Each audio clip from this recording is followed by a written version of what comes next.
이 지방이라는 거는 몸무게랑 굉장히 연관이 있어요. 지방세포라는 거는 몸무게의 변화에 따라서 이 볼륨이 엄청 달라지거든요. 지방 이식을 하고 그냥 같은 사람이 아무것도 안 했어요. 근데 몸무게가 한 3kg가 늘잖아요. 그럼 엄청 빵빵해 보여요. 그리고 3kg가 줄잖아요. 엄청 없어 보여요. 어떤 분들은 뭐 나이 들어서 지방 이식하면 안 된다. 어차피 남지도 않는다. 나이가 들었는데 생착이 되겠냐 이런 분들도 있는데 생착이 됩니다. 걱정 안 하셔도 되고요. 다만 나이 드신 분들에서 중요한 거는 이게 내가 지방을 넣음으로써 오히려 더 처짐이 생기지 않을까라는 거를 좀 신경을 써야 돼요. 안녕하세요. 상담 오선생의 오선생입니다. 오늘 여러분들께 말씀드릴 내용은 지방 이식과 다이어트에 대한 내용입니다. 영상 시청에 앞서 구독과 좋아요 부탁드립니다.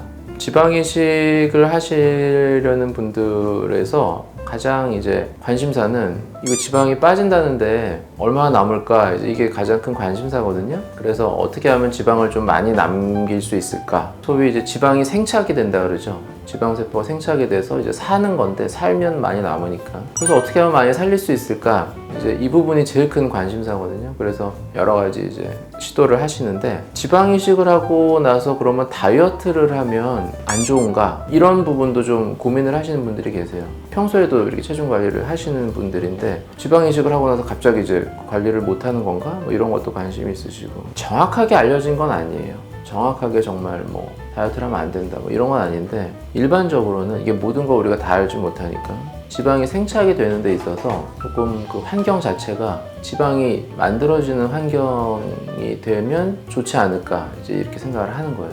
지방이 우리가 정상적으로 많이 먹어서 칼로리가 에너지를 쓰고 남으면 이제 이게 축적이 되는 그런 형태잖아요. 그러다 보니까 지방이 막 많이 필요한 이런 상태보다는 이게 남아서 축적이 되는 이런 상태를 만드는 것이 지방세포가 생기는데 더 좋지 않겠냐, 이제 이렇게 생각을 해서 다이어트는 사실 안 하시는 게 좋을 것 같다, 이렇게 말씀을 드려요. 우리 그 지방세포라는 게 지방 줄기세포에서 지방세포로 이렇게 생기는 건데, 물론 이제 그게 이제 필요한 부위에 필요한 시기에 생기겠지만 아무래도 살이 찌는 환경에서 더 많이 지방세포로 생기지 않을까, 이제 이렇게 생각을 하는 거예요. 그래서 지방 줄기세포도 지방 이식을 하면 같이 포함돼서 같이 이식이 된단 말이죠.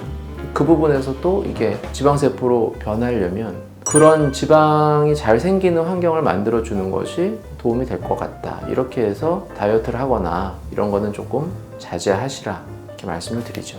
그렇다고 뭐 많이 먹어야 된다 꼭 이런 정도까지는 아니에요. 안 먹는 거는 좀 피하시고, 뭐 체중이랑 크게 상관이 없다면 잘 드시는 것도 도움이 될 것 같다, 지금 말씀을 드리죠. 그럼 그걸 얼마 정도까지 그렇게 하는 게 좋느냐? 저는 그냥 한 달 정도 하시라 그래요. 한 달 이상 하시는 건 너무 긴 것 같고, 뭐 지방 줄기세포가 지방세포로 변하는 거는 그 뒤에도 변할 수도 있다고 해요.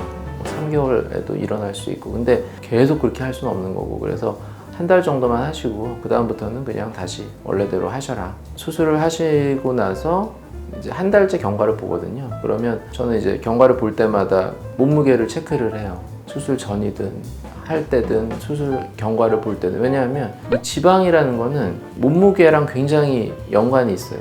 지방세포라는 거는 몸무게의 변화에 따라서 이 볼륨이 엄청 달라지거든요. 지방 이식을 하고 그냥 같은 사람이 아무것도 안 했어요. 근데 몸무게가 한 3kg가 늘잖아요. 그럼 엄청 빵빵해 보여요.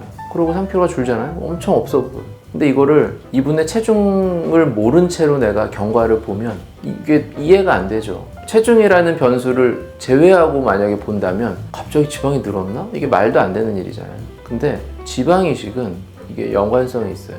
엄청 크게 있어요. 그것도 제가 보니까 거의 한 1kg에서 2kg 정도? 2kg가 늘면 정말 확 눈에 띄게 달라져요, 얼굴이. 그 정도로 변하더라고요. 막 엄청 많이 쪄야 되는 것도 아니에요.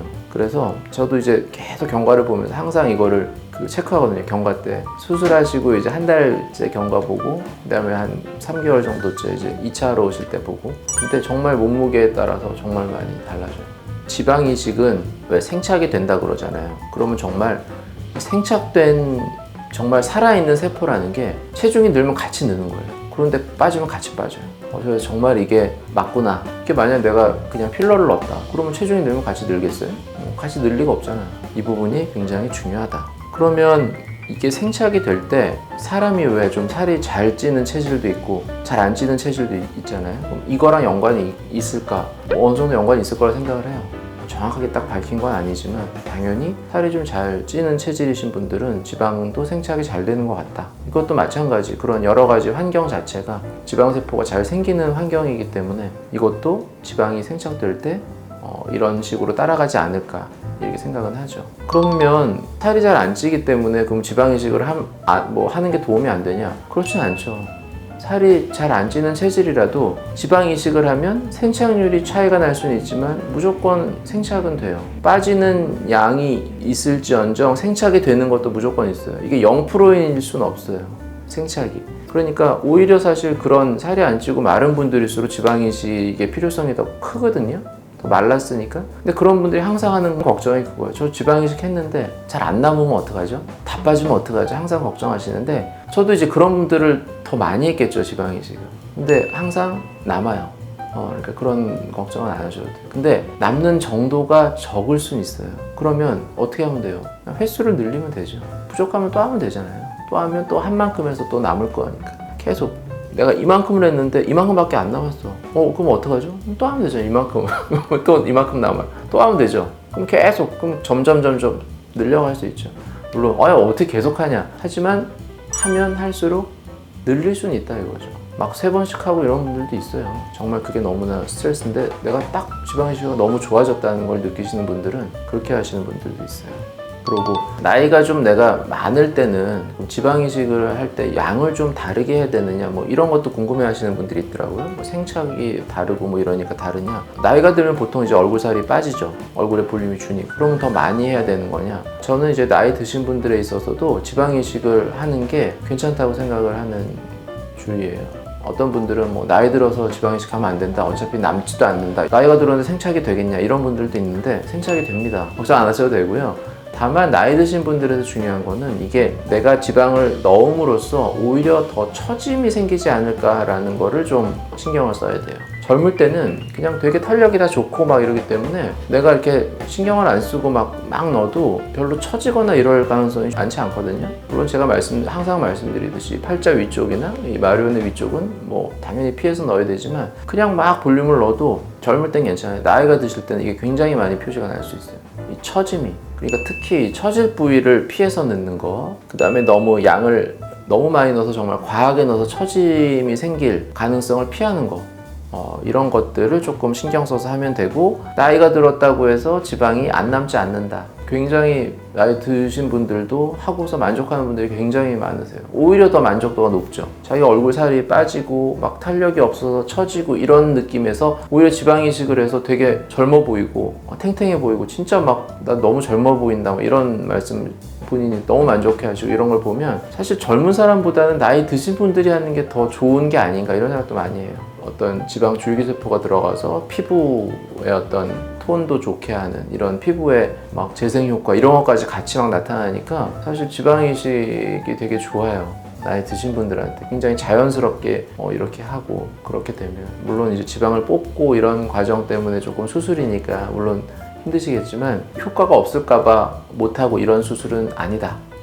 이렇게 말씀을 드리고 싶고요. 그 다음에 또 이제 얘기하시는 것 중에 하나가 지방 이식을 했을 때 이 지방 이식 세포의 성질은 이걸 채취한 부위, 가져온 부위의 성질을 따른다는데 그러면 뭐 배나 허벅지나 이런 거를 잘 고려를 해서 해야 되는 거 아니냐? 내가 얼굴 지방이랑 배나 허벅지가 이게 지방이 빠지는 정도나 이런 게 다를 텐데 이식을 했을 때 이게 달라지면 어떡하나 이걸 걱정하시는 분들이 있어요. 근데 한편으로는 뭐 맞는 얘기죠. 맞는 얘기인데 우리가 막상 지방이식을 했을 때 보통 이제 배나 허벅지를 갖고 오는데 나이가 들면서 뱃살은 안 빠지는데 얼굴살은 빠진단 말이에요. 그러면 내가 배에서 지방을 이식을 했어요, 얼굴에. 그럼 이식한 지방은 잘 안 빠지겠죠. 뱃살의 어떤 특징을 따라가니까. 그럼 뭐 좋을 수도 있잖아요, 잘 안 빠지니까. 그러니까 이거는 막상 해보면 그렇다고 이게 안 빠진다고 해서 딴 건 다 빠지는데 그 부분만 안 빠지고 있느냐? 그 정도는 아니에요.